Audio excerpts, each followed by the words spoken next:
aking ibibigay sa inyong kamay ang iyong kaaway. Gumamit pa ng verse. Nasa Bible pa eh. Sabi naman talaga ng Panginoon, ibibigay sa kaaway. Pero sabi ng David, hindi eh.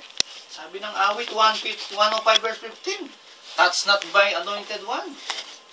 Hindi, sabi naman, hinilang ka na, hari ka na. Dapat patayin mo yan. Pag napatay mo yan, hari ka na. At kami, siyempre, tawal mo. Taangat din kami. Natural yan, totoo yan. Okay, tuloy ko. Sabi niya, na maggagawin tumindi si David at lihim na pinutol ang laylayan na balawan ni Saul.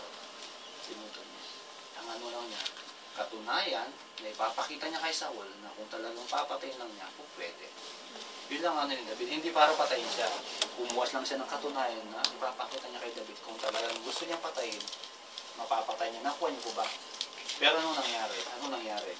Sabi niya, pagkatapos, nagdamdam ang puso niya. Tapos, sapagkat kanyang pinutol ang laylayan ng balaban ni Saul. Verse 6, at sinabi niya sa kanyang mga tauhan, huwag ipahintulot ng Panginoon na ako'y gumawa ng ganitong bagay sa aking Panginoon. Panginoon ang turo niya kay Saul. Ginagalang niya. Pero small p. Hindi yun talagang Lord. Ginagalang niya. Na binuhusan ng langis ng Diyos, yung binasa natin kanina sa mga salin ninyo, na aking saktan siya sa aking kamay, sa gayoy, siyang binuhusan ng langis ng Diyos. Ito yung inanoint ng Diyos.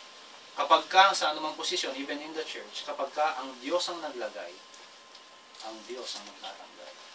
Hindi ang tao. Amen ba? Kahit pa sa church, may pastor, may mga deacons, may mga nasa music, nasa evangelism, nasa anong posisyon.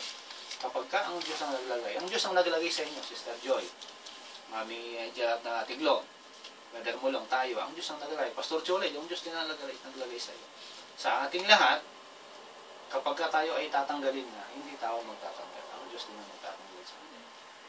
Kaya yun ang pinanghawakan ni David. Alam mo, nung ginupit niya, sabi niya sa ibang salin, nagdamdam ang kanyang puso, nalungkot ang kanyang puso, umiyak siya.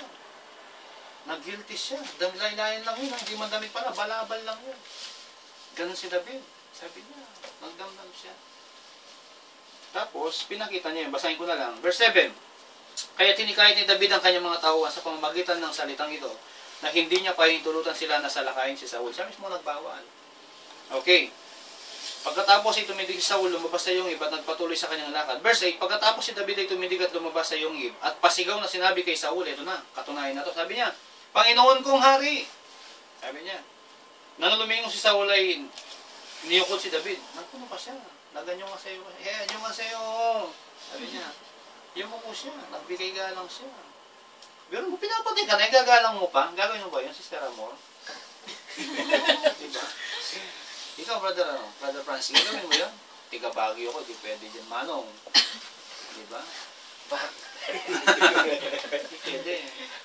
Tapos, sabi yan, nang lumingon si Saul ay iniyoko ni David ang kanyang mukha sa lupa. Ano bigay gano'n? Ano lang pagkamukha? Talagang sayad sa lupa. Sayad talaga. Biruin mo yan, pinapatay ka. Gagalang pa ng gano'n. Isang termino kaya tinawag si David Aman, per God's son. Ganun yun. Hindi dahil sa kumakanta siya. Yun yun. Pinapatay siya niya, pero ginagalang niya inanoint ng Diyos. Amen ba? May natutunan kayo? Amen. Purihin ng Panginoon.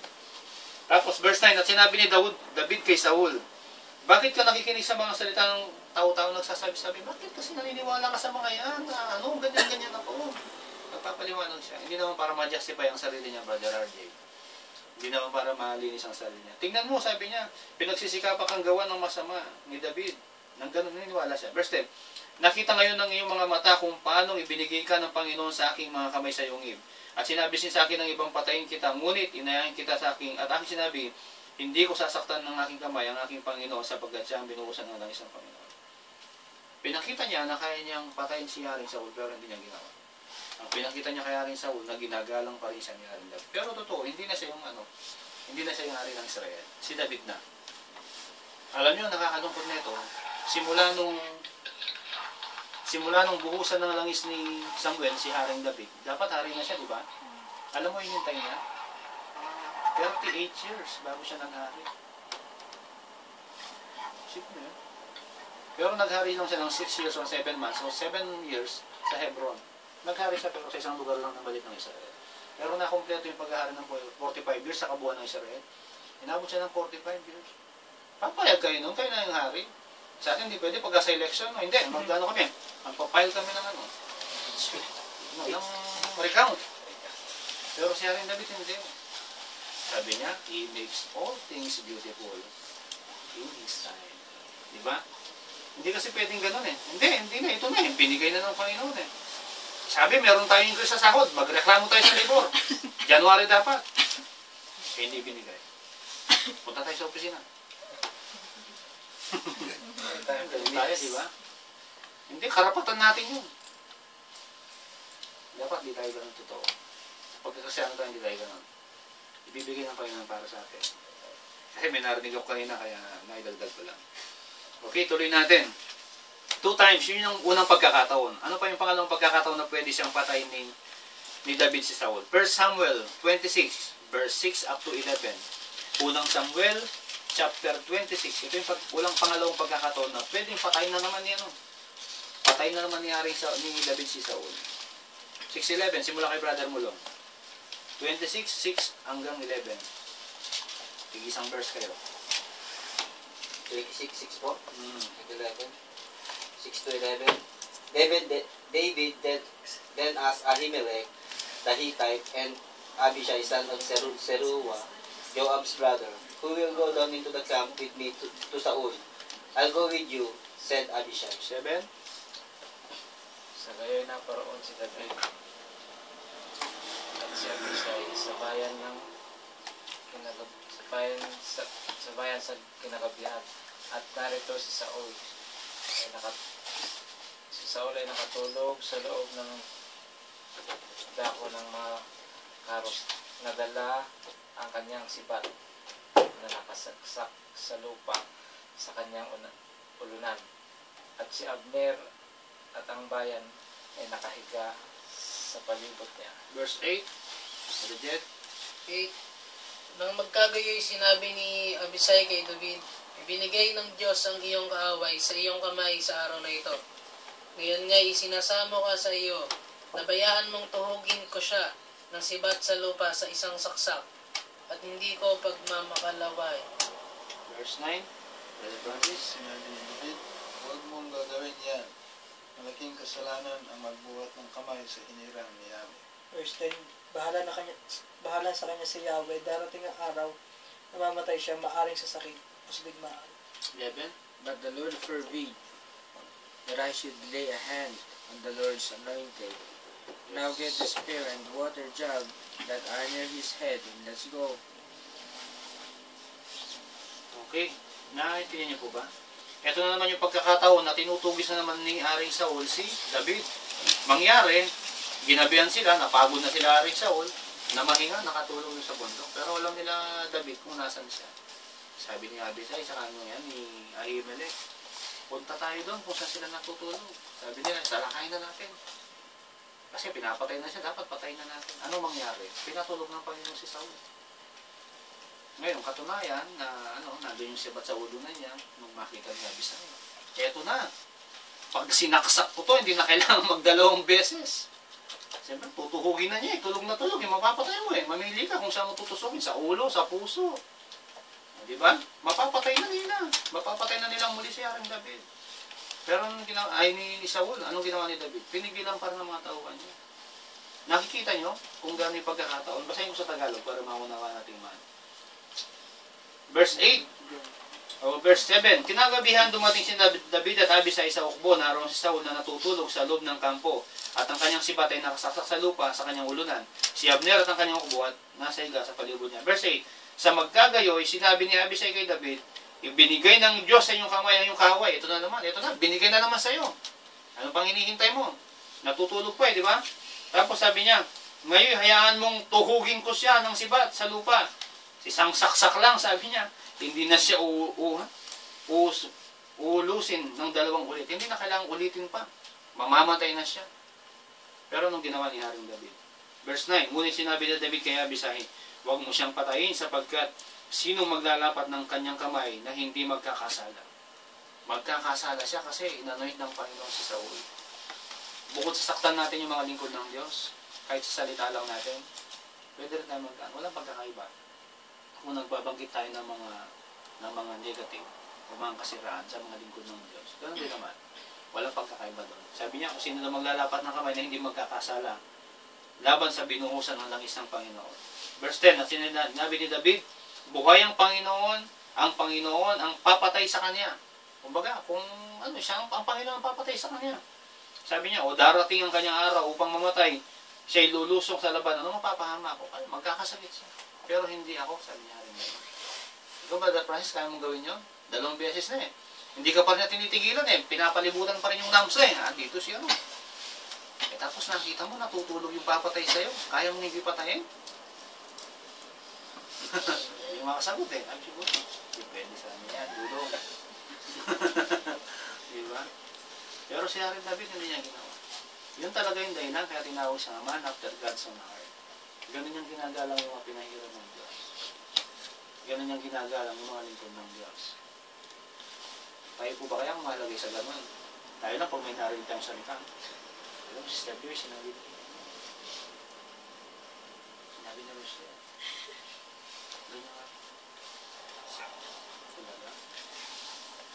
Sabi ko nga, tamahin na lang ako. Parang ganun eh. Pero si Aaron David yun dyan. Papatay na nga siya, pero hindi. Sino maglalapat ng kamay sa inirang na gusto hindi magkakasala? Amen? May natutunan kayo? Amen. Kawawa si Saul dito. Magbabasahin natin tuloy-tuloy. Naging ano siya, naging miserable yung buhay niya. Kung kailan siya binuhusan ng langis, nung siya nagtago, alam mo nung ba nang ulis yung mga kasama niya? Ang mga kasama niya, yung mga lipunan, yung mga salot sa lipunan, yung mga estepador, yung mga wanted, yung mga magnanakaw. Eh wala na eh. Wala na siyang ano, kilala na siya eh. Kung siya naroon, inaano siya ni Haring David. Ay ni Haring Saul, sinusunod siya. Kung mabalitaan nga eh. Okay ba lang, hindi nang susumbong. Nandun siya sa ano? Nandun siya mission house. Puntahan mo. Ganun sinusunod. Pero hindi siya gumaganto. Okay, tuloy tayo para makakanta tayo sa notes, makamubuan tayo. Hindi niya sinakta ng pinahiran ng Diyos kahit pa dapat na siya ay maghari. But he waits on the Lord's time for the right time. He wait 45 years, pero 45 years. Ako ilang taon pa lang ako, 36 pa lang ako. Totoo yun. Pero hindi na yan, 45 years. E di, ang haba pa, bago ang maghari, hindi ako papayag, tatanda na ako eh. Guro mo, nito ni David yun, 45 years. Tapos, ito kasi meron si David, a person as a spirit has seen the glorious victory. Pagka meron kasi yung spirit ng Lord, nakikita mo yung talagang glorious destiny, yung glorious victory, yung mabihayang katagumpayan. Pagka kasi sabi nito, alam mo yung yung saging, pagka kusang pinilit sa kalburo yan, at saka yung hinog talaga sa puno, alin ang mas masarap? Yung sa puno. Ganun din yun eh. May mga minsan kasi mangyayari sa buhay natin na, ito na, binigyan na ng Panginoon. Napunta tayo sa love life, marami kasing single eh. Ayun na. Ito na siguro binigyan ng Panginoon. Gwapo niya. Parang yung komedyante.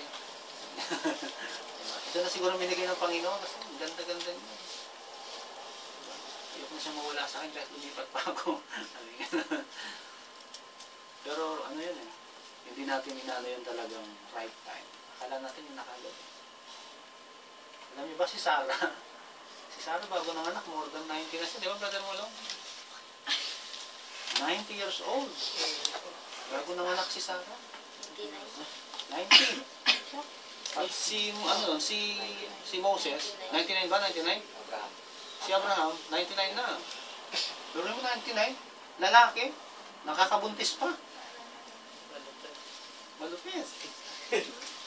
Diba? They wait on the right time. Hindi niya pinilit eh. Kaya in love life niya, mga single, pag-pray niya talaga. May the Lord's will prevail. Sabi niya gano'n. Kay sarap mahalin, bunga ng dalangin. Diba? Mabuti ang Panginoon. Tinuturuan niya tayong maghintay sa tamang panahon. Sabi nga doon sa Ecclesiastes, He makes all things beautiful in His time. Lord, my life to you I'll bring. Make it song I have to sing. Be to you a lovely thing in your time. maganda kasi maghintay doon sa panahon ng Diyos. The Lord will never come too late. And also the Lord never come too early. But He comes Right time. on the right time. Amen po ba? Amen. 45 years. Lord, ito ba yung right time? Grabe naman. Yun yung glorious victory na binigay ng Lord para kay Haring David. Amen? Tuloy natin. Yan ang na-overwhelm lang ako kay David. Gawin mo, ha? 45 years. Pwede na siya maghari pero he waits on the Lord. Number 2, because of his worship to God, even in what situation? Sabi ganun. How David worshiped the Lord. Paano bang sumamba talaga si David?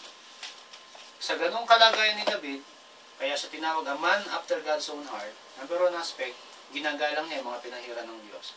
Number 2 aspect, yung kanyang pagsamba sa Diyos because of his worship to God. Kaya ang title ng ating pinapag-aralan, The Worship of David. Okay, yung second points natin. Paano ba sumamba si David sa Diyos? Ng kanyang buong kalakasan and with all his possession. Lahat ng kung anong meron siya. Ibinibigay niya pagsamba sa Diyos. Alam niyo ba tayo mga nasa abroad? Baka akala niyo kasi, kapag ka tayo nagpapagawa ng bahay, bumili halimbawa ng kotse, nag-iipon, bumili ng lupa, mga taniman, bumili ng palaisdaan, bumili ng sasakyan, ng tricycle, ng motor, ng bangka. Pero plano yung kung kaya niyong bilhin. Yung siguro pambata. Lahat ng possession, gawin natin yan as worship unto the Lord. Sabi kasi ng Bible, ang Diyos ay dumating, ang magnanakaw ay dumating upang manira. Magnakaw, tumatay. Sabi niya, ako'y dumating pag kayo magkaroon ng buhay na ganap at kasiyasiya. Yung ating pagkakataon na nandito tayo sa Korea, yung mga wealth na meron tayo, possession na meron tayo, gawin natin pagbilang pagsamba sa Diyos. Bawa, meron tayong pinapagawang bahay. Do it as a worship unto the Lord. Lord, yung blessing mo sa akin. Pinapakita ko sa tao na pinagpapala mo talaga kami. Ba? Ano ba yung Diyos yun na yan? Pwede ko makilala yan. Di ba? Anong sabi nung Sir, anong gagawin ko para kung magkaroon ng buhay na walang hanggan? Sabi nung mayamang binata. Kasi nakikita niya, dami sumusunod sa Diyos eh. Ano kaya meron dito? Oh Lord, what must I do, sir? Para magkaroon ako ng buhay na walang hanggan. Dapat ganun. Kaya gawin natin yun nasa worship. Amen. Maging yung patutunan natin sa kumpanya, yung mga kasama natin mga Pilipino. Kakilala natin yung mga kumpanya, kakilala natin dito. Lahat, gawin natin yung testimony natin nasa worship unto the Lord. Okay? Paano magpuri si Haring David? Nung sumasayaw siya, sinabi niya siyang baliw ng kanyang asawang si Mikol. Talagang sumayaw siya. Sayaw nga, Brother Rajay. Magaling sumayaw. Sige na.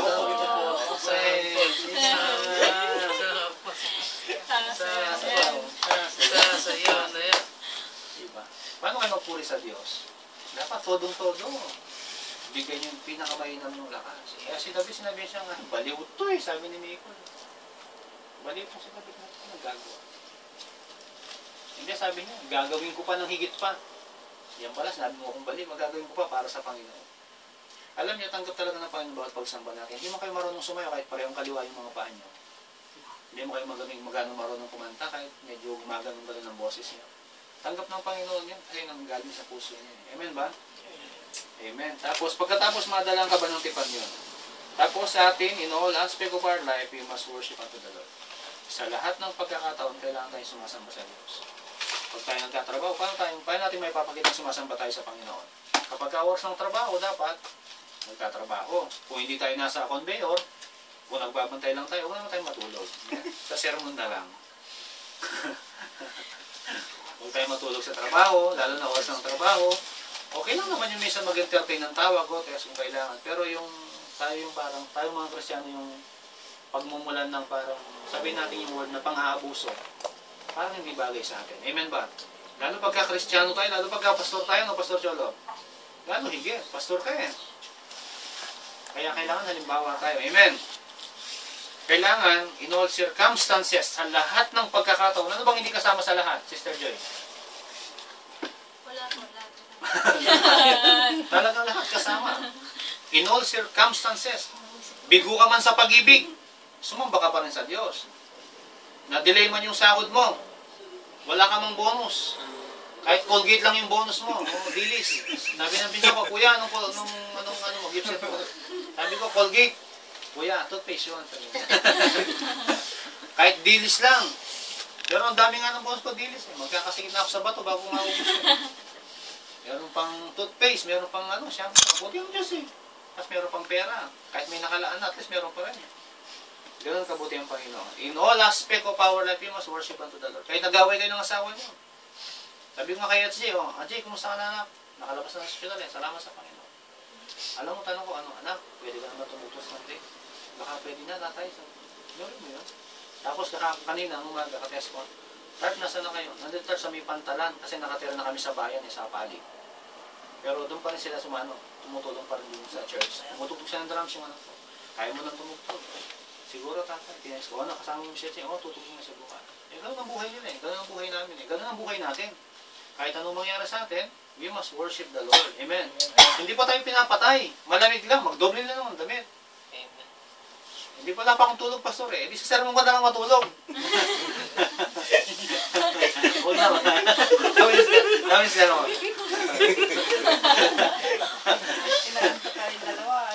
Okay lang yan. Ang mahalaga, alam ng Panginoon ang kalagayan ninyo. Alam nyo, ang ginagawa ninyo ito, ang ginagawa natin ito, masama yung handog sa Panginoon. Dapat nasa pasyalan kayo para mag-enjoy eh. Pero nandito kayo sa pag-awain ng Diyos. Sabi ng Panginoon, hindi ba nalulugod? Dahil ba, nakita kayong gumagaya ko? Wala pang tulog sila. Sabi ng Panginoon, talaga ang anak kong tong si Joy, ang anak kong tong si Amor. Di ba? Makikita ang anak ko tong si Francis kahit medyo mahihirapan. Nakikita yun ng Lord. Amen po ba? Nakikita yun? Amen. Dito ng Panginoon yung pagpapagaling niyo. Counted lahat ng sa Diyos. Ano sabi ng 1 Corinthians 15:58? Therefore, my beloved brethren, be steadfast, unmovable, always abounding in the works of the Lord, for as much as you know that your labor is not in vain in the Lord. Galatians 6:9 and 10, let us not be weary in well-doing, for in due season we shall reap, if we faint not. Verse 10, as we therefore have opportunity, let us do good unto all men, especially to those who are in the household of faith. Ditong-kita yan ng Panginoon. Counted lahat yan sa Diyos. Amen. Alam ng Panginoon pagsasakripisyon ninyo. Worship nyo rin yan sa Panginoon. Sige, tisin mo pa. Kung may toothpick mamaya, tanong yung toothpick dito. Tungin na. Okay. Psalms 18. Ito kasi yung pinost na verse ni Pastor yung Psalms 18. Psalms chapter 18. Una natin babasahin. This is the time na iniligtas siya ng Panginoon sa kanyang mga kaalaban. Sinulat ni Haring David. Alam nyo, ito yung buhay ni Haring David eh. Sa kabila man ng siya tinutugis ni Haring Saul, anong ginagawa niya? Sumasamba pa rin siya. Ito yung panahon na iniligtas siya. Kaya naisulat niya yung chapter 18 ng Psalms.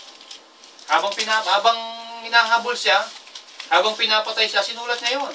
O, dali niyo sa akin yung ballpen ko, tsaka susulat ako ng kanta. Habang nakatago sila kay Saul, sinusulat niya.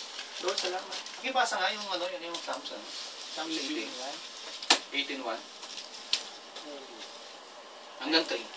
Pakibasa. Tagalog na lang. Medyo hirap din ako sa English eh. Makakala Iniibig nyo. kita, Okay. Tagalog. Tagalog. Iniibig kita, O Panginoon, na aking kalakasan. Ang Panginoon ay aking malaking bato, at Ayun. aking kota, at aking tagapagligtas. O yun.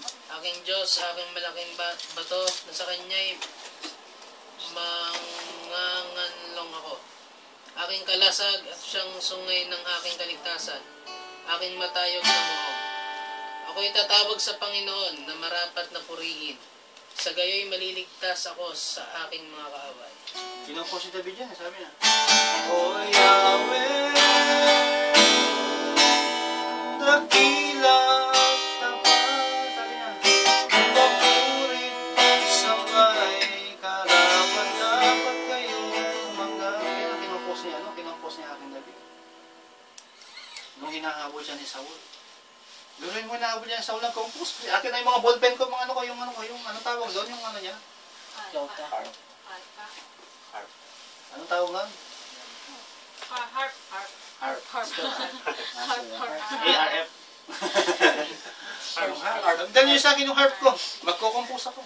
Diba po? Diba? Nag-compose siya ako. O Yahweh. Ganda yan, ganda mo. O Yahweh, dakila at tapat, papurit pagsambay, karapat-dapat kayong tumanggap. Sabi niya, pinapatay na siya, pero o Yahweh, dakila at tapat. Pinapatay na siya, dakila pang Panginoon. Ikaw ba naman, Pastor Cholo, may anak ka, Pastor Cholo. Halimbawa, yung anak mo panganay. Yung anak mo pa nga na ano maganda din ba?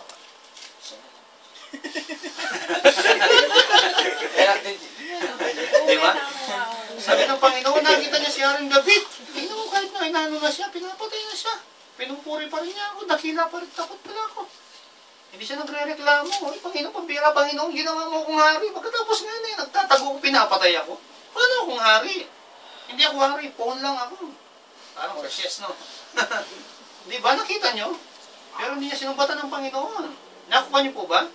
Hindi niya sinumbatan ng Diyos, pinuri pa rin niya ang Panginoon. Tuloy natin. Magugulat pa kayo lalo sa mga pag-aaralan natin kasunod. Okay. Tapos, David worshiped the Lord in all situation of his life.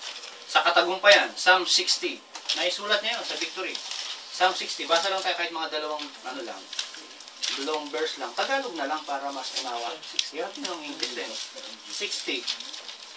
Psalm 60. Kahit yung lang. 60. Sige. Verse ano? Verse 1 and 2 lang. Kaya ng 3. Ganun. Kami inyong itinakwil, O Diyos, kami ay nilupi.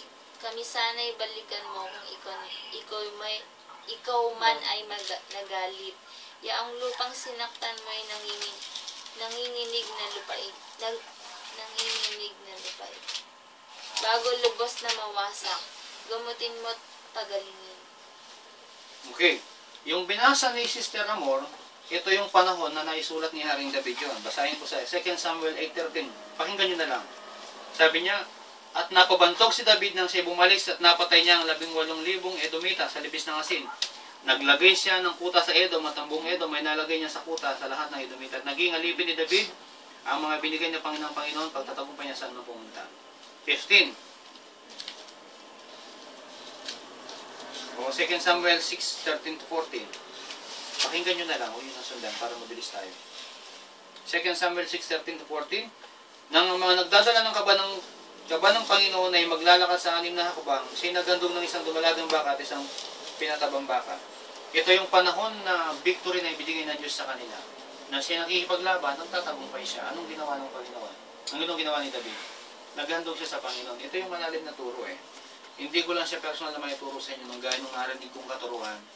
Kasi hindi ko makuha yung words na nakita ni Pastor Paul doon, brother mo doon Meron siyang word na, kaso hindi ko ma-admit na pwede ko siyang ituro. Pero tinuro sa amin. Alam niyo ba itong 2 Samuel verse 6 up to 13, 14? Nung panahon na ang kaban ng tipan ay kukunin ng mga tigay-Israelita. At ayun dadalhin nila, sila ay gumawa ng isang kariton para ilagay doon ang kaban ng tipan. Yung napag-usapan natin minsan, yung kaban ng tipan na kung saan yun ay sumisimbolo ng presensya ng Diyos. Na naglalaman yun, yung kahon na yun, merong pot of manna, tablet of commandment, at saka yung Aaron staff, yung ni Aaron, tungkod ni Aaron. Yun ang laman ng kaban ng tipan, which symbolizes the presence of the Lord. Nung panahon ng mga Israel, pag nakikipaglaban sila, pagdala nila yung kaban ng tipan, halos nanalo sila sa labanan. Pero hindi naman. Kasi minsan, ginagawa nilang para manalo tayo kahit may ginagawa silang kalokohan. Pero siyempre, ang Panginoon, all-knowing God, alam niya. Okay, hindi ko nababasahin to. Ito yung panahon na kukunin na nila yung kukunin na nila yung kaban ng tipan. Pero yung mga anak ni sila Pinehas ba yung brother mo lang? Pinehas at saka si Ofni. Na anak ni Eli. Dali nila yung kaban ng tipan sa gariton. Pagkatapos nung matatalisod na yung gariton, hinawakan nung isa. Si Usa. Namatay siya. Di ba matatalisod, matutumba yung kaban ng tipan. Nung hawakan niya para hindi matumba kasi malalaglag presence ng Lord. Ano nangyari? Namatay siya. Hindi kayo nagtataka doon, ba't namatay siya? Halimbawa, katulad nitong itong gitara, hawak ko. Malalaglag, di ko napansin. Tapos sinabon ni Stera mo, kinuha niya. Nung pagkahawak niya, namatay siya. Nagising tuloy, sorry. Nagising tuloy. Tapos, namatay siya. Ano sa palagay niyo? Ba't ganun naman?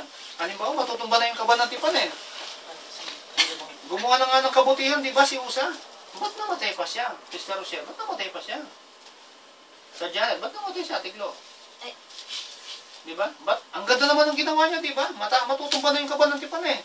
Yun ang binibitbit nila, which symbolize the presence of the Lord. Bakit namatay siya? Ang lupit naman. Oras na niya. Kung ano naman, no? Sabi ko sa Hindi ko naisip yun, ah. Di ba magkasama na po? Di ba, no? Ba't namatay siya? Na? Huli. Ano siya ang kasalanan? Kasalanan? Huli po siguro yung kaban. Holy talaga yung kaban ng tipan. Holy talaga yung banal talaga yun. Alam niyo, una pa lang noon, hindi na natin babasahin. Kasi kung talagang hihimahin ko to, isang teaching din to eh. Ano lang, pahapsyaw lang naman, pero wala akong iiwang alanganin sa inyo. Ang kaban ng tipan kasi, sabi nga siya, which symbolize the presence of the Lord. Una pa lang, nagkamali na sila. Hindi kasi sinasakay sa garito ng kaban ng tipan. Ah, Binubuhat talaga.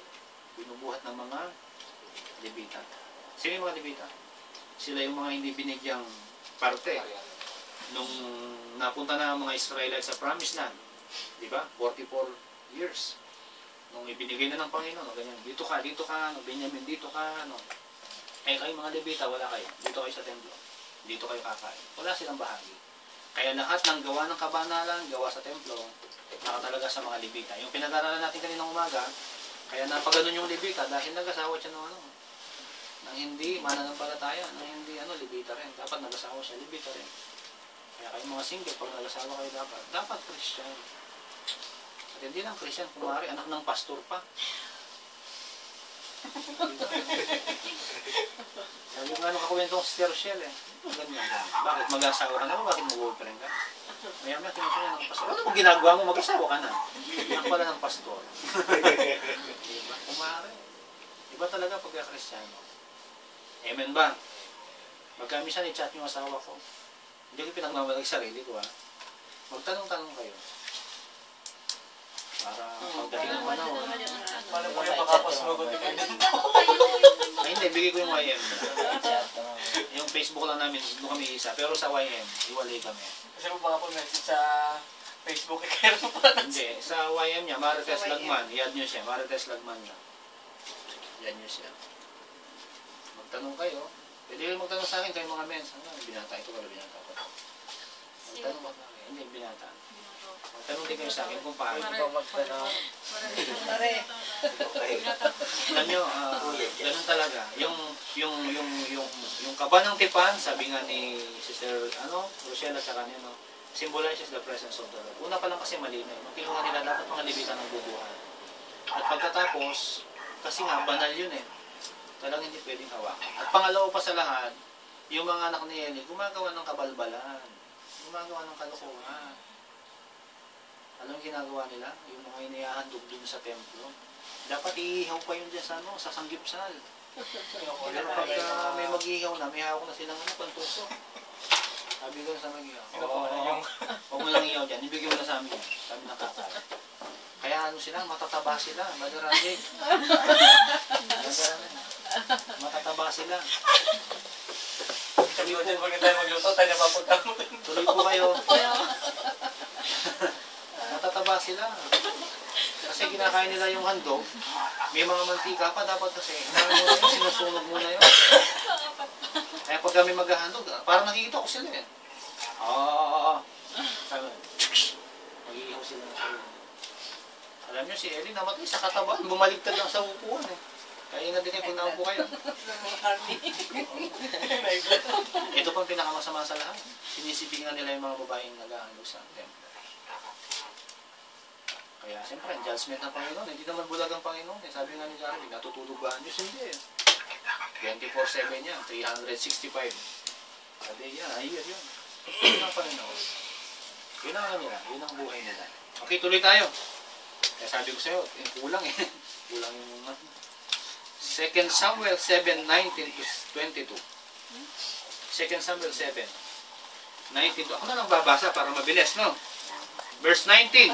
Ito'y munting bagay pa sa inyong paningin, O Panginoong Diyos, na ikaw ay nagsalita rin tungkol sa bayan ng iyong lingkod na Israel.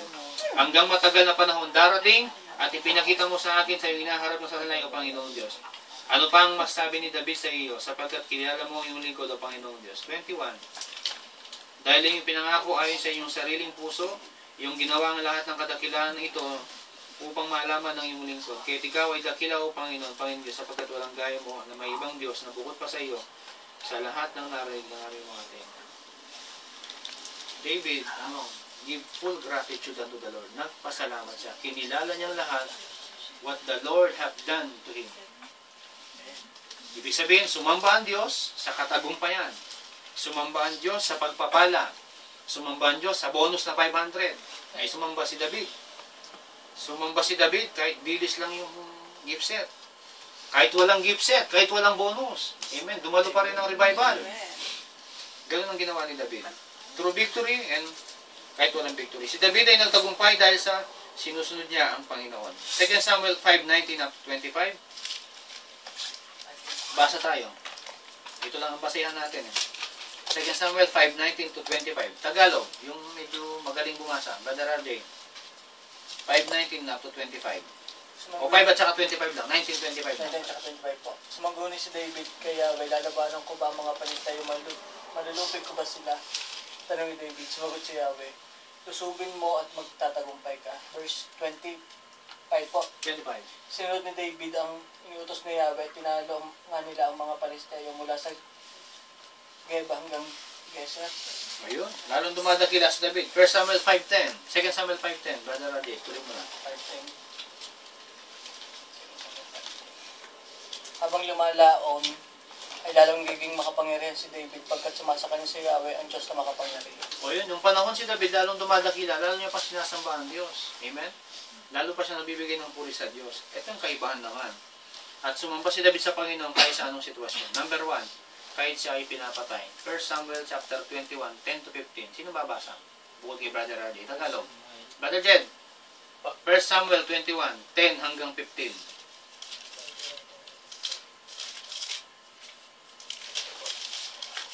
Anong oras na? May 11 na? Sige. 10. At tumindig si David at tumakas ng araw na yaon dahil sa takot kay Saul. At naparoon kay Akis na hari sa Gat. At sinabi ng mga lingkod ni Akis sa kanya, hindi ba ito'y si David na hari sa lupain? Hindi ba pinag-aawitanan siya sa mga sayaw na sinasabi, pinatay ni Saul ang kanyang libo-libo at ni David ang kanyang laksa-laksa? At iningatan ni David ang mga salitang ito sa kanyang puso at natakot na mahinam kay Akis na hari sa Gat. At kanyang binago ang kanyang kilos sa harap nila at nagpakunwaring ulol sa kanilang mga kamay at naguhit sa mga pinto ng pintuang daan. Narinig nyo? Ulitin mo nga doon. Anong ginawa ni David doon? Ulitin mo yung verse na yun. At kanyang Kasi takot siya kayo eh. Takot siya eh. Kilala kasi siya eh.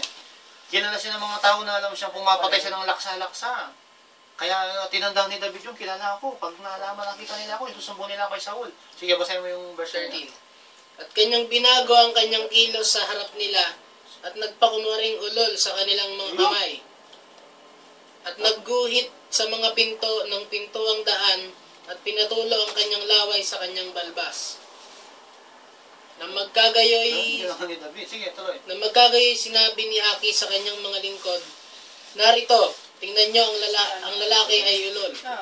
Bakit nga ninyo dinala siya sa akin? Kulang ba ako ng mga ulol? Na inyong dinala ang taong ito upang maglaro ng kaululan sa aking harapan? Papasok ba ang taong ito sa aking buhay? Ayun, ano ginawa ni Haring David? Kasi natatago na siya, pinapatay na siya. Eh, kilala siya. Kilala siya. Kasi kilala siya na pumapatay siya ng laksa-laksa. Isusumbong siya kay Saul. Anong ginawa niya? Kunwaring baliw. Kunwari, sumulat sa pader. At pinatuloy yung laway niya sa kanya. Kaya niyong gawin yun para mag-ano lang kayo. Hindi kayo lang kayo mapatay. Nagkunwari siyang baliw. Nagsulat sa pader at pinatuloy yung laway niya sa ano. Para hindi lang ito. Ano sabi ni Akis? Ito ba yung sinasabi niyo? Ang dami ng ulol dito ha. Para ano ko pa yun? Kaya mong gawin yung pastor pag ito mo kunwari. Pastor ka na. Hindi yung kunwari baliw. Diba? Para natural. Diba? Mantakin mo yun. Napakano mong tao pagkatapos hari ka. Para di ka lang manalangin ka na sa ganung kalagayan. Isipin mo yun. Hari ka na eh. Anong gagawin ng susunod? Sino magaling? Yung parang totoo. Yung parang totoo. Ang gagas. Di ba? Pero alam nyo ba, nung panahon na yon, nakasulat pa ng awit si David. Pagkatapos nun. Oo, sabi niya, dali nyo rito yung aking harp. Ginagawa ko ng kanta. Ano naisulat ni David mo? Psalms 34, verse 5 and 6. Basahin nyo. Psalms 34. Yun ang naisulat niya nung pagkatapos niya nagbaliw-baliwan. Pakibasa. Yeah. Nagalak ang ating Malakas! Psalms 34. Nagalak ang ating umasa sa Kanya pagkat tinabigo ang pag-asa nila. Tumatawag sa Diyos ang walang pag-asa. Sila'y niligtas sa hirap at dusa. O yun, sabi niya kahit wala siyang pag-asa, nagalak pa rin siya sa Panginoon. Pero yun, pwede na siyang mamatay doon eh. Pwede na siyang patay ni Akis eh. Kasi hinahanap siya ni Saul eh. O kaya pwedeng ibigay siya kay Saul. Alam mo, sabi niya, ang pag-asa pa rin sa Panginoon. Nagkunwaring baliw. Badala din siya ng beses. Nakala ko baka ma-discover. Oo, birin mo. Diba? Pero nakasulat pa rin siya pagkatapos ng akin na yun. Nakasulat ako ulit. Mag-compose ako ulit. Nai-compose siya nung nagbaliw-baliwan siya. Nai-compose siya. Number 2. Kahit siya ay galit, nag-compose pa rin siya. Nanginis pa rin siya. Pinagchichismisan niyo ako ha. Nasabi niya yung boyfriend ko ganyan. Kaya na yung pupuri pa sa Panginoon. Ganyan siya David. Sige. Nung panahon na pinahuli siya ni Doeg. Sinumbong siya ni Doeg. 1 Samuel 22:9. Mabilis na lang. Brother, yung mga may Tagalog na Bible para mabilis mo masa. 1 Samuel 22:9. Na magkagayoy sumagot si Doeg na Idumeyo na nakatayo sa siping ng mga lingkod ni Saul. At nagsabi, aking nakita ang anak ni Isai na naparoroon sa Nob kay Ahimelech na anak ni Ahitub. Yun. Nung panahon na yun, nagtatago siya rin David din eh. Kaso, nung panahon sinumbong siya ni Doeg. Eh, nung nalaman ni David, nagalit siya. Eh, kasama nila doon. Maya-maya pala, tayo dito, meron pala nagsumbong. May naggagawa niya siya. I-rate na, 2 TNT to. Natama pa.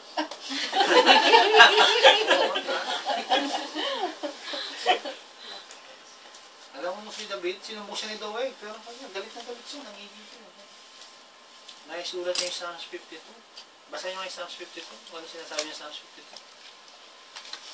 Sabi niya, dali niyo sa akin yung aking heart. Susulat na lang ako ng kanta. Kahit galit ako. Mag-worship pa rin ako sa Lord. Psalms 52. 1 hanggang pababa. Bakit ka nagsambong o taong dakila sa gawa mong mali? Pag-ibig ng Diyos ang mamalagi. Balak mo'y wasakin ang iba ang iyong matalimadila ng pagsisinungaling. Yun, si Doeg yung kanya tinutukoy. Higit Pero na ginawa niya mabuti. kanta. Higit na mabuti ang iyong pag-ibig sa gawang masama. Higit na mahal mo'y kasinungalingan kaysa gawang tama. Taong sinungaling, ang iba'y gusto mong saktan sa salita. Kaya't wawasakit, aalisin ka ng Diyos sa loob ng tolda. Tama na, yung ganda na lang. Durin mo, kahit na pinabano na siya, kahit galit siya, nag-compose pa rin siya. Kaya nga sabi na, alam niyo ba si April Boy Regino? Sabi niya, madali lang mag-compose pagka yung nararamdaman mo, pagka in love ka, at lalo daw pagka bigo ka. Pagka bigo ka, alam niyo na, compose niya yung umiiyak, umiiyak, ang puso ko sumisigaw. Huwag niyo nakantayin. Na-compose niya, nung panahon bigo siya, nagkulong siya sa kanyang kwarto. Umiiyak ang puso ko sumisigaw. Tapos, Pati ang isip ko, Ang dami na umiiyak.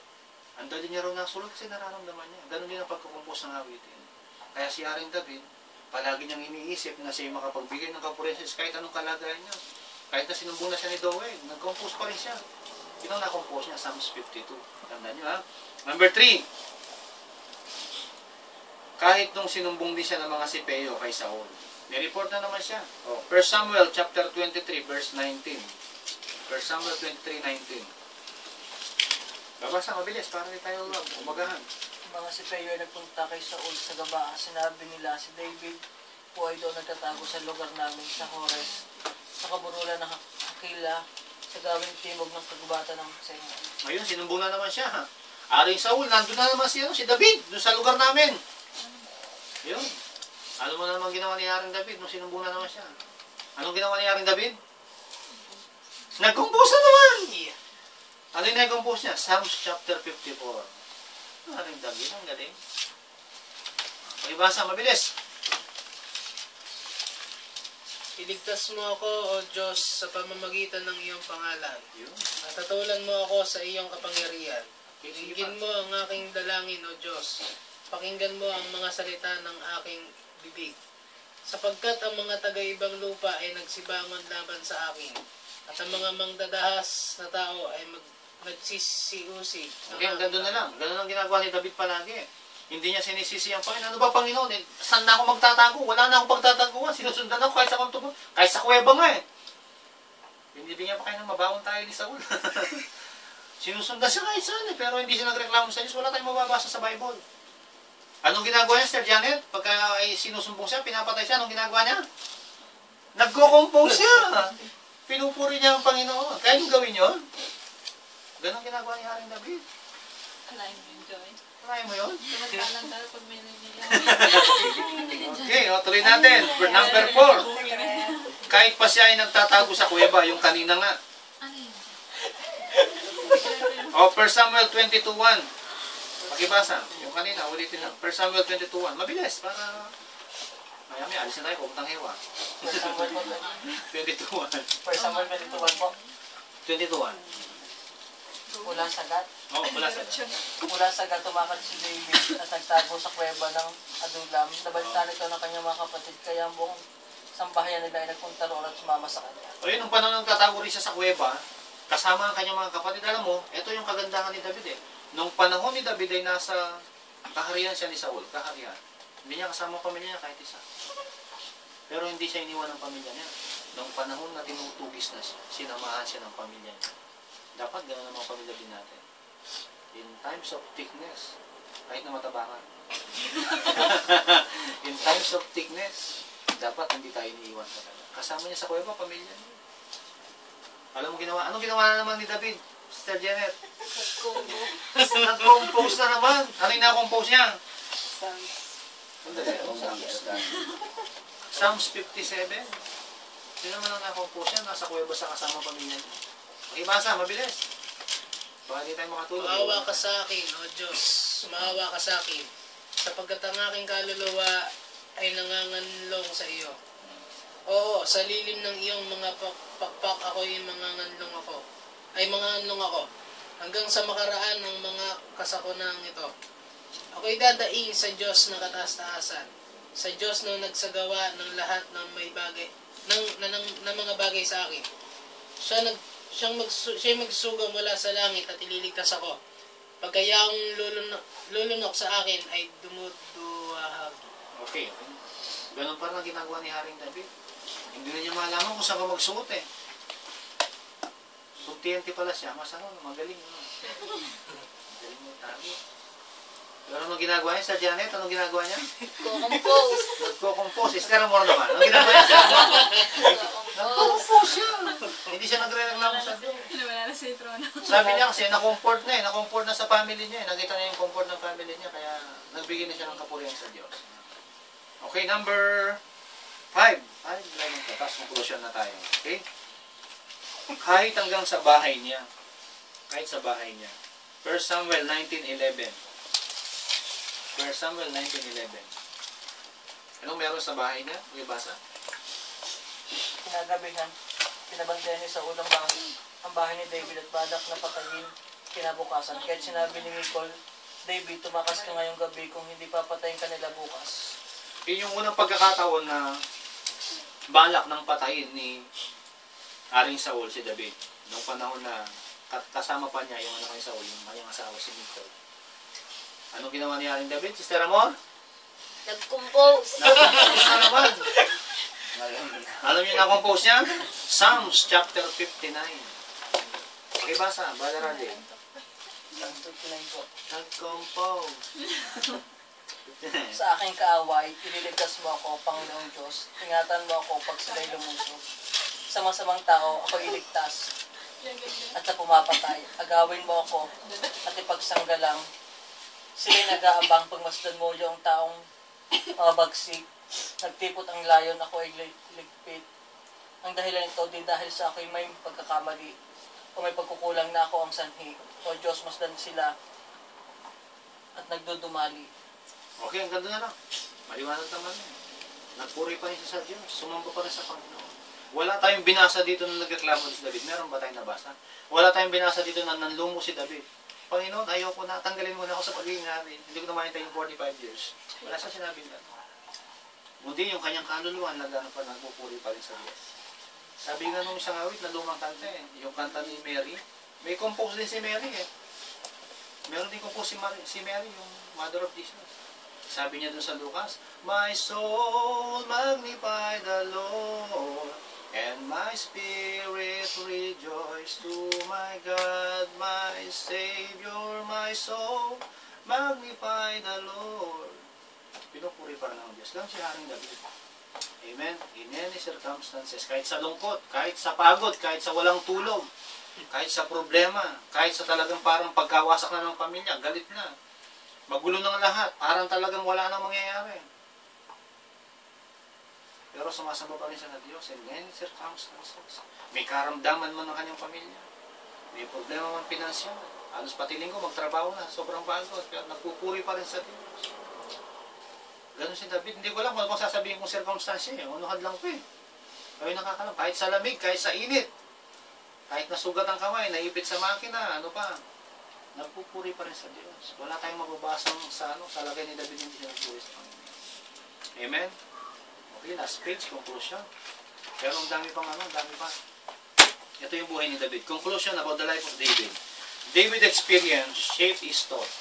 Yung kanyang karanasan, nahubog ang kanyang ugali. Nahubog ang kanyang sarili. Nahubog ang kanyang pagkatao. David experience shape his thought. Number 1, his encounter with Goliath. Number 2, his experience with Saul. Number 3, his life as a fugitive. Alam yung Tagalog ng fugitive? Pugante. Diba? Number 4, ito yung the Bathsheba episode. Kahit nung panahon na siya nagkasala, ano yung kinompose niya nung nagkasala sa kay Bathsheba, pagkatapos niya pinapatay si Urias, sinipingan niya si Bathsheba, tapos pinapatay pa niya si Urias. Anong na-compose niya? Psalms 51. Nag-compose na naman. Compose. Compose. Diba? Number 5, trouble at home. Ano yung trouble at home? Nung nagulo yung kanyang sambahayan. 2 Samuel na to eh. Paano nagulo yung kanyang sambahayan? Buhay pa siya, gusto nang maghari ni Absalom, yung isa niyang anak. Alam mo ginagawa ni Absalom? Umaga pa lang, lumalabas na siya sa bintuang bayan. Lahat ng mga mata na pupunta sa kanya, nagsusumbong kay David. Nandun pa lang siya sa bintuang bayan, sinasalubong na. Anong problema ninyo? Niyayakap niya. Kumusta po kayo ng problema? Ganyan kayo. Alam niyo ba kung ako yung ari ng Israel, ganitong gagawin ko eh. Pinapakita niya na mas magaling siya sa kanyang ama kasi gusto niya makuha yung trono. Bandang huli, naging trouble sa pamilya ni David. Yung kanyang anak na si Tamar, sinipingan nung isa niyang anak niya. Si Amon ba? Si Amon. Ni-rape ang kanyang anak. Ni-rape din yung anak niya. Kakuntsaba pa yung pamangkin niya, si Jonadab. Yung anak na babae ni David, si Tamar. Yung anak niya lalaki, si Amon. Ni-rape ni Amon si Tamar. Sinipingan niya. Pagkatapos, nagkagulo-gulo sila. Anak niya rin si Absalom. Nagiganti si Absalom. Nung pagkalipas ang panahon, ang ginawa ni Absalom, pinatay niya si Amon. Nagkagulo. At nung bandang huli, anong ginawa ni Amon? Nagrebelde na. Siya rin parang hari, naging hari. Natakot si Haring David. Anong ginawa ni Haring David? Umalis sa palasyo. Alam mo, sabi ng Bible, nung ginawa kasi ni Haring David na sinipingan niya si Bathsheba, ano naging kaparusahan? Sabi ng, doon nag-admit siya, nagkasala sa Panginoon. Sige, hindi ka na mamamatay, sabi ni propeta natin sa kanya. Ang anak mo na lang ang mamamatay. Ano pang binanggit niya? Ang anak mo ay mamamatay sa mga tabak. At ang mga asawa mo ay sisipingan. Sabi niya gano'n. Publicly. Kumbaga, yung pangit na pananalita Sisipingan yung mga asawa niya, nakikita ng buong Israel. Anong ginawa? Ginawa ni Absalom. Nung umalis ang kanyang amang David sa kaharian, siya ay naghari, si Absalom. Nagrebelde. Pagkatapos anong ginawa ni Absalom? Pinatay niya yung kapatid niya si Amo, naging ganti. Pinatay niya. Kasi direct yung kapatid niya. Tapos anong ginawa niya? Sinipingan niya ang asawa ng kanyang ng tatay niya. Nanay niya. Hindi, asawa ng tatay niya. Marami yun eh. Ano masasabing nanay niya? Sinibingan yung asawa ng tatay niya. Mali na po ba? Maraming asawa si David eh. Saan niya sinipingan? Sa taas, sa balcony, kitang-kita ng buong Israel. Yung sinabi ni Propeta Nathan sa ginawang kasalanan ni David nangyari. At yung mga anak niya namatay sa patalim. Nung panahon din ni Absalom, nung panahon din na siya gustong maghari, pinatay din siya ni Solomon. Kasi ayaw niya, gusto niya maghari. Pero si Solomon kasi ang talaga, binigay yung karyang kay Solomon, siya magmamana. Nangyari yun, dahil lang ginawa ni David. Sinipingan niya si Bathsheba, hanggang kinuha niya si Bathsheba bilang maging asawa.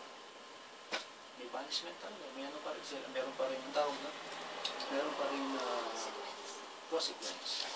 Consequence. Okay, tuloy tayo. Okay, number 6, yung kanyang final years. Ito nakakatuwa sa final years ni David. Ang nung panahon kasing yun, nung final years na nakakatuwa ito, nung panahon na siya magkasala after kay Bathsheba, wala na akong mabasa nagkaroon pa siya ng victory sa kanyang buhay bilang isang hari. At muntik pa siya mapatay. At pagkakalam ko, niligtas lang siya ni Joab. At pagkatapos, nung matanda na siya, ito naman nakakatuwa sa kanya, napag-usapan namin dalawa ni Brother Bono at ni Pastor Cholo. Nung panahon na maghahandog siya sa Panginoon, yung sa Gika ni Arauna, Brother Bono, doon sa uling chapter ng 7 Samuel. Gustong bilhin. Sabi ni Arauna, hindi, okay na, bilhin ko kasi. Sabi ni David, hindi, sabi niya, gagamitin kong maghahandog ako dito sa Panginoon. Hindi, wala nang bayad, sabi ni Arauna. Hindi, sabi niya, hindi ako maghahandog sa Panginoon na hindi ko pinagbabayaran. Kanta yun sa English eh. I will not offer anything that cost me nothing. Sabi ng awit, I will not offer anything that cost me nothing. I place before Him nothing less than my very best. Yun ang awit ni David. Amen? Okay, patapos na tayo. David worshiped the Lord in all his time. David thought the Lord deserved his worship. Alam niya na ang kanyang pagsamba ay tanggap ng Panginoon. Habakkuk chapter 3 verse 17 up to 19. Habakkuk. Si Panaya, Hagyo, si Karaya, Malakay. Habakkuk 3:17 to 19. Basahin. Bagamat di namumunga ang punong igos at hindi rin... Ulit po, pakilakas po. Bagamat di namumunga ang puno ng igos at hindi rin namumunga ang puno ng ubas, kung ang pamumunga ng ulibo ay mabalam at walang anihin sa mga bukirin, kaya kahit mamatay ang mga tupa sa kulungan at daanan ng salot ang bakhan sa mga silungan. Manalig pa rin ako kay Yahweh, ako'y magagalak dahil sa Diyos ng aking kaligtasan. Ang Diyos na si Yahweh ay aking lakas. Tumatakbo akong simbilis ng usa at iningatang ligtas kahit sa kabundukan.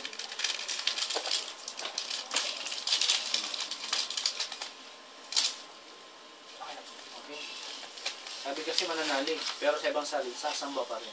Magpupuri pa rin ako sa Diyos. Sabi ni Habakkuk, hindi hindi usapin yung hindi man mamunga ang puno ng igos o ang pamumunga ng ubas sa hindi mamunga, tsaka yung mga yung mga tupa, bakahan, mawala man. Pero sabi niya, magpupuri pa rin ako sa Diyos, sasamba pa rin ako sa Diyos. Ibig sabihin, hindi usapin yung blessing. Kung walang blessing, na hindi siya magpupuri. May blessing o walang blessing, magpupuri pa rin siya sa Diyos, sasamba pa rin siya sa Panginoon. May natutunan ba kayo sa buhay ni David? Meron po. Alam niyo ba yung Psalms 23 verse 1 hanggang 6? The Lord is my shepherd, I shall not want. Verse 2, He make me lie down in the green pasture. Tapos, He leadeth me beside the still waters. He lead me to the path of the righteousness for His name's sake. Yet though I walk to the valley of the shadow of death, I will fear no evil, for thou art with me. Thy rod and thy staff comforted me. Thou preparest a table before the presence of my enemies. Thou anointed my head with oil. My cup runneth over. Ano yung my cup runneth over? Nag-uumapaw ang aking sarong. My cup runneth over. Umaapaw. Anointing.